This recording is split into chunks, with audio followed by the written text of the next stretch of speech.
Hi, welcome back to another gear review video. In this one, I'm going to be talking about the jacket which I have on now. It is the Fjallraven Expedition Pack Down Hoodie. I think I should probably take it off because I will overheat quite quickly with this, as well as a wool jumper, as well as a merino wool long sleeve shirt on underneath. So I'm going to take this off and I'm going to talk about it.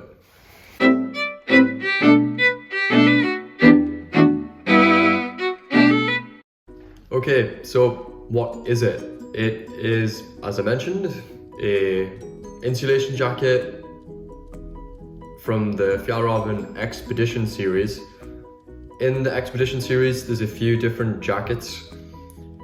I would argue that this one is the most practical and the one with the most utility out of all of them. Especially when you think about the layering system that most people who are enthusiastic about the outdoors adhere to, because it's quite light down and it's packable, and that's a big deal, not taking up much room in the pack, because for temperatures when you're in the plus degrees, you won't have to use it that often, to be fair. It's kind of more reserved for at a night time when you're at the camp, or if you are perhaps stopping for a short break and it's quite chilly, you can put it on either over or under your shell jacket. And this one in particular is, it has a down insulation. They also do the lat hoodie, which is synthetic insulation, so it's up to you there. I want to talk about synthetic versus down a little bit more in a little bit, but the choice is yours in regards to that as well. Okay, so what are the features of the jacket? Well, first and foremost, it is made, the outer shell is made of 100% recycled polyester, so big tick in the ethical category there, or should I say environmentally friendly category there. It's also filled with ethically produced down as well.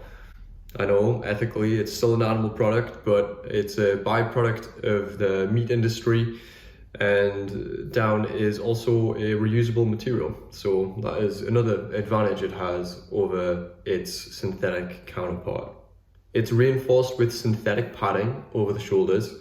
This is good for two reasons. Synthetic insulation is better at kind of resisting compression. So where you've got your pack on, it's going to resist that pressure a bit more. And also, if you do get caught out in the rain, well, I mean, the rain's going to hit your shoulders and your head more than your torso and your back. So yeah, with synthetic insulation resisting moisture in a superior way to down.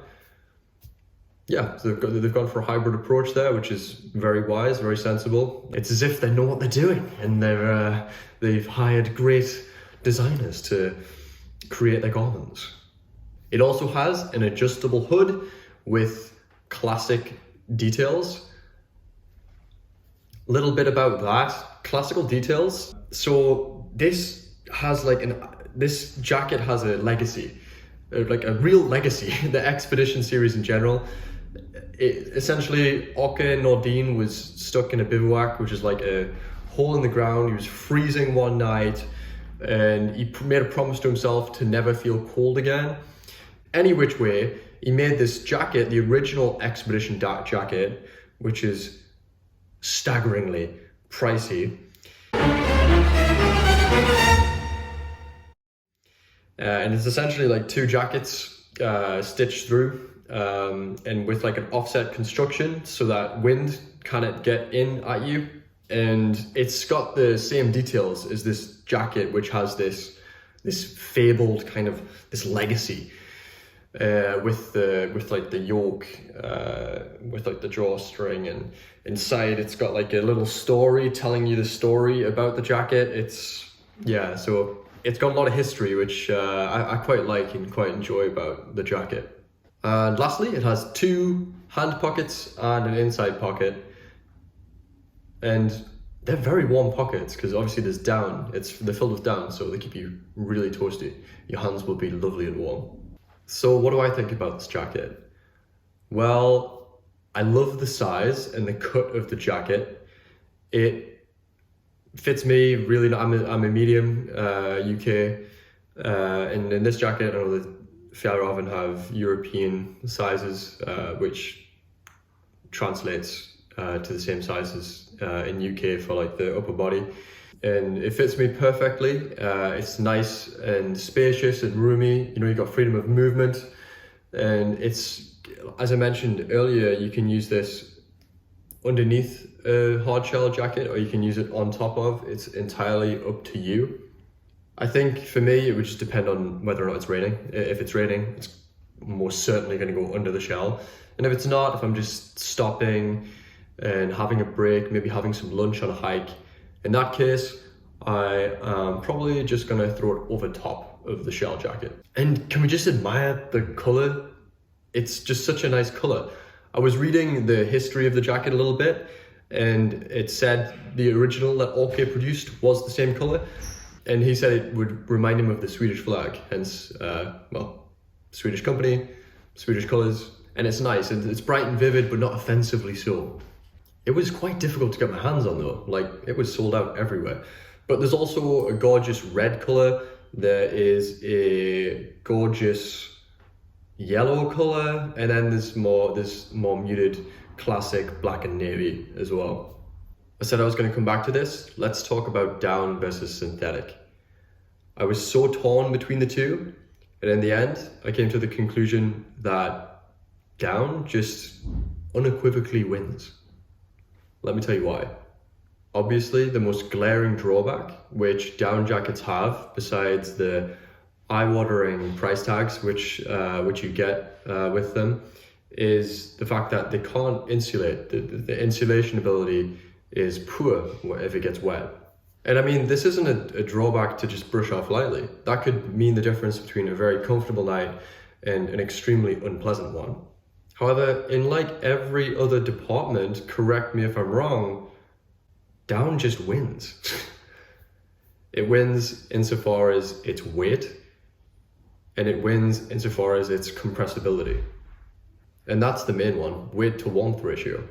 See, the thing is, with a proper layering system, if you've got a hard shell jacket, which is a 3-layer jacket, the only way your down jacket is going to get wet is essentially human error, unless you accidentally, well, I guess that's human error as well, I guess, if you fall into a lake, or you don't check the weather forecast and a bout of rain just drenches you before you're able to put your hard shell jacket over the top of it. There's just really no reason it would get wet. And the fact that with this jacket, as mentioned in the features, it's synthetic insulation up here, even your own moisture from your mouth, it's not gonna compress that insulation as bad. So with all that being said, as long as you're mindful and careful, and if you feel like you're getting sweaty, you take it off. Not that you'd be wearing it if you're getting sweaty. Then there's really no reason not to opt for down, if you don't mind paying the price.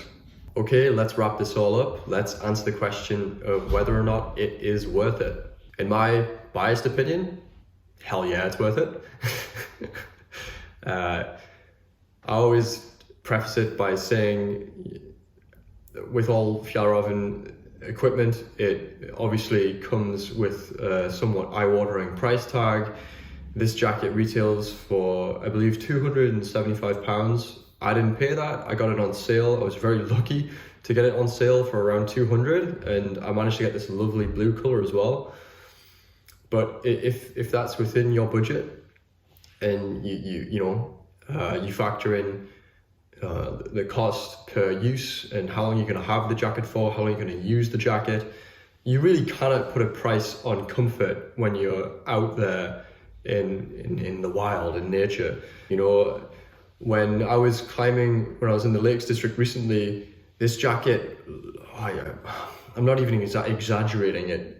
It made an unpleasant experience for my girlfriend pleasant, because she didn't have an insulation jacket with her and I borrowed her this, and she refers to it as a magic coat. She calls it the magic coat because it's so light and it's so warm. So yes, I think it's worth it. If you do prefer synthetic, nothing wrong with that. They have a synthetic option. It's a little bit cheaper as well. I think it's around £200 instead. Go for that. But yeah, each to their own. Thanks for watching this video. Like it if you liked it, dislike it if you disliked it, and please comment down below and consider subscribing. I'll see you in the next video. Goodbye.